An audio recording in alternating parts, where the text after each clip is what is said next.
প্রিয় দর্শক, আজ বাবরি মসজিদের মামলার শুনানি।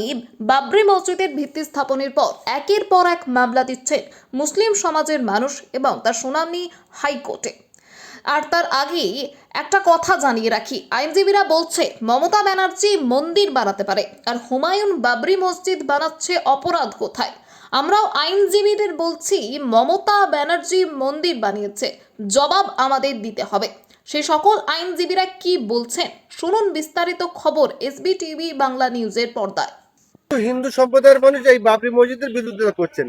আপনিও একজন হিন্দু ধর্মাবলম্বী, নাম রাহুল দাস। আপনি কি হুমায়ুনের পক্ষে আছেন না বিপক্ষে আছেন, কোনটা? দেখুন, আমি সরকারি টাকায় মন্দির করা এটা কখনোই সমর্থন করি না। সরকারি টাকায় একটা স্কুল হতে পারতো, একটা কলেজ হতে পারতো, একটা বিশ্ববিদ্যালয় হতে পারতো, একটা মেডিকেল সুপার স্পেশালিস্ট নার্সিংহোম হতে পারতো। সেটা না হয় সরকারি টাকায় মন্দির, এই জিনিস আমি কখনোই সমর্থন করি না। পাশাপাশি যদি হুমায়ুন কবির সরকারি টাকায় কিছু করতো তাহলে সেটা কখনোই সমর্থনযোগ্য ছিল না। কিন্তু হুমায়ুন কবির যেটা করছে সেটা ক্রাউড ফান্ডিং করছে এবং তার যা ভবিষ্যৎ পরিকল্পনা, প্রথমে মসজিদ, তারপর হসপিটাল বা তারপর ইউনিভার্সিটি, যতটুকু আমি শুনেছি বা যতটুকু আমি জেনেছি, যদি এই পরিকল্পনা হয়ে থাকে তাহলে অবশ্যই সেটা জনমুখী প্রকল্প এবং সেটা তো অবশ্যই সমর্থন করা উচিত। বিরোধিতার কি আছে? মন্দির করলে যদি রায়ট না লাগে তাহলে মসজিদ করলে রায়টের পরিস্থিতি সৃষ্টি করবে কেন?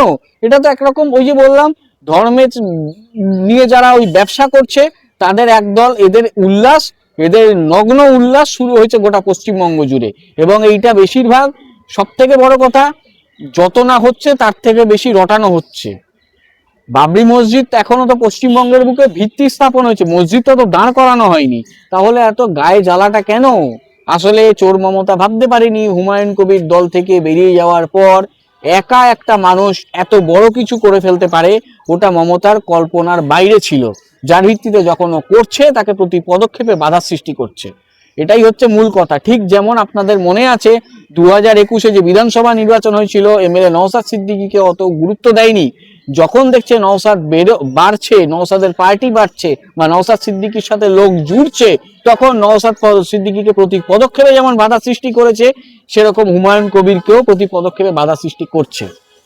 ধর্মস্থান তৈরি হচ্ছে এবং পুরোহিত ভাতা, পুজোর অনুদান, মুয়াজ্জিন ভাতা দেওয়া হচ্ছে। সেখানে যদি হুমায়ুন কবির একটা বাবরি মসজিদ তৈরি করতে যায়, তার দল তাকে সাসপেন্ড করলো এবং কলকাতা হাইকোর্টে একের পর এক মামলা করা হচ্ছে। কি বলবেন?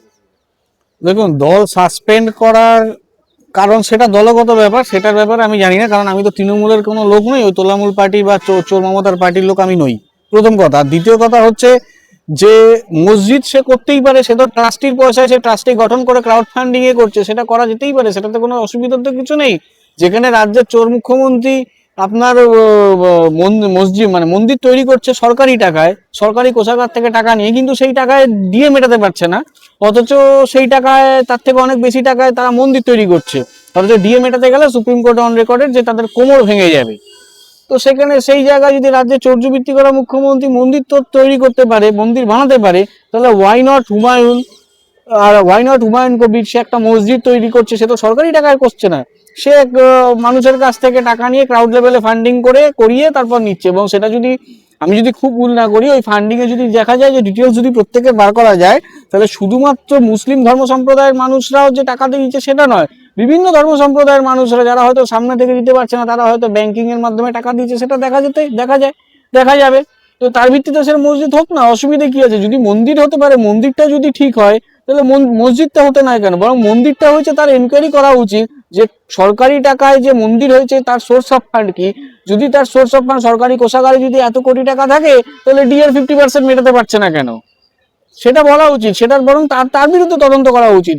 হুমায়ুন কবির সরকারি টাকায় মসজিদ তৈরি করছে বা তৈরি করার প্রকল্প নিয়েছে এমনটা তো নয়, বা তার এমএলএ ল্যান্ড ফান্ডের টাকায় করছে সেটা নয়। সে তার সরকারি, সে তার মানুষের কাছে গেছে, তার সে যেই ধর্মে বিলং করে, সেই বিলং করে যে মানুষের কাছে গেছে, তারা ফান্ডিং দিতে, তার ভিত্তিতে মসজিদ হবে, এটা হতেই পারে, কোয়াইট ন্যাচারাল, কথাটা উল্লেখ আছে। তো সেকুলার কথা মানে হচ্ছে সে যে যার ধর্মচারণ করতে পারে স্বাধীনভাবে। মন্দিরে যে আপনার প্রার্থনা হবে, মসজিদে নামাজ হবে, গির্জায় প্রার্থনা হবে, এটাই রীতি।